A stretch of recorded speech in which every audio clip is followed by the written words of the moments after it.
আর আপনি নিজেকে এত ছোট কেন মনে করছেন? আপনিও আল্লাহর সেই বান্দা, যে বান্দা আমি, যে বান্দা আর 10 জন মানুষ। আল্লাহ পাক আপনাকেও ভালোবাসেন, আল্লাহ পাক অবশ্যই আপনাকে ভালোবাসেন।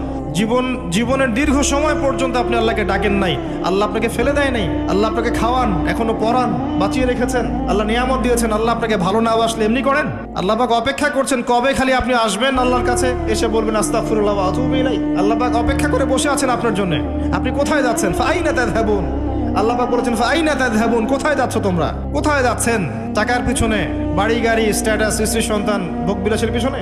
আল্লাহ অপেক্ষা করছেন আপনার জন্য। আসেন, সেজদা করেন, নিকটবর্তী হন, আল্লাহ আপনার জন্য অপেক্ষা করছেন। যাবেন না আল্লাহর কাছে? আল্লাহ পাক সবাইকে আল্লাহর কাছে ফিরে আসার তৌফিক দান করুন। এটাই হোক আমাদের কাছে আসার গল্প, এটাই হোক আমাদের কিসের গল্প? কাছে আসার গল্প। আমাদের জেনার গল্প দরকার নাই, ওদের কাছে জেনা হচ্ছে কাছে আসার গল্প, যার ব্যাপারে আল্লাহ বলেছেন লা তাকরাবু জিনা, ওর ধারের কাছেও যেও না, আর তারা ওইটাকে বলবে কাছে আসার গল্প। ইন্না লিল্লাহি ওয়া ইন্না ইলাইহি রাজিউন। আল্লাহ পাক আমাদের যুবক যুবতীদেরকে হেদায়েত দান করুন।